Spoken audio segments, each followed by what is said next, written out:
on va dire, me laisser le temps de réfléchir. Ouais.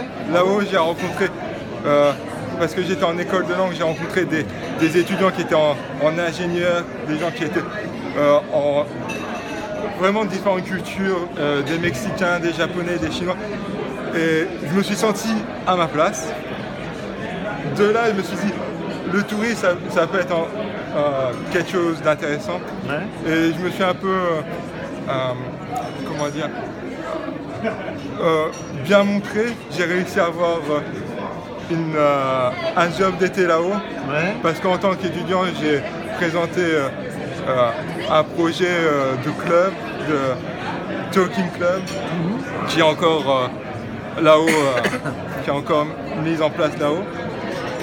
Et en revenant ici, je me suis dit, l'anglais, je ne me vois pas arrêter l'anglais comme ça. Alors j'ai trouvé le bachelor et c'était ligne droite sans hésitation. Voilà. Et donc maintenant, PhD. PhD. Ouais. C'est l'objectif fixé. Donc master puis PhD. Donc tu es en master Ouais, là, en ce moment. je suis en master International Tourism Management. Ouais. Donc tu es en M1, mais c'est en France. Non, mais ça dure en Angleterre, c'est un master un peu plus long qu'en France, donc c'est l'année civile, c'est ça? Ouais, c'est l'année civile, c'est de septembre à septembre. Ouais, super. Et vu que c'est un master spécialisé tourisme, on a le droit à des cours plus concrets sur comment créer le tourisme durable. Et alors PhD, pourquoi? Tu veux devenir prof d'université, chercheur en tourisme? Ouais, parce que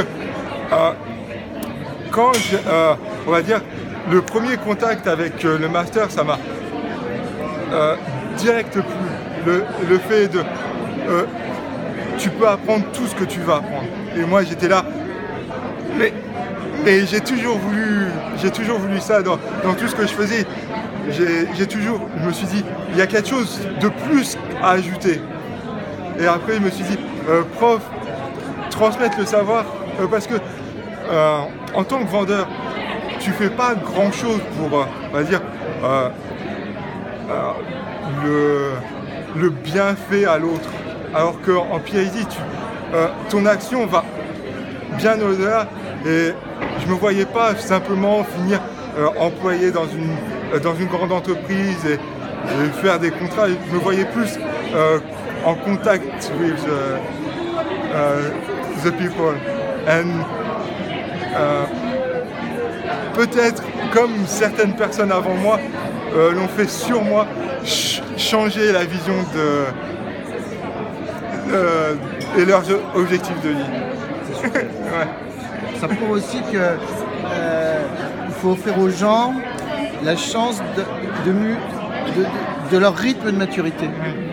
Tout le monde ne peut pas être au même niveau au même moment, mais en fait en sortie, parce que tu es passé par le bac pro, par le BTS, par la licence, le master, demain le doctorat, c'est pas la ligne droite habituelle. N'empêche que quand tu sortiras avec exactement la même reconnaissance que ceux qui avaient choisi la ligne droite. C'est pas pour critiquer ceux qui choisissent la ligne droite, c'est pour montrer qu'on doit être absolument dans des systèmes qui sont ouverts et qui permettent aux gens, eh bien, selon leur rythme de maturité, d'atteindre les plus hauts niveaux à leur vitesse. Et c'est ce que tu es arrivé à faire. Et non seulement ça, mais en plus, tu as pris conscience de l'autre. Et tu veux pas être simplement gagner beaucoup d'argent, parce qu'on peut gagner beaucoup d'argent dans la vente. Mais ce que tu veux faire, si j'ai bien compris, c'est quand même pouvoir donner de la chance aussi aux autres, la même chance que toi tu as reçue. Exactement. Et ça, c'est super, parce que nous, on est très contents d'avoir donné la chance à quelqu'un qui veut donner la chance aux autres. Et bravo, bravo. Super.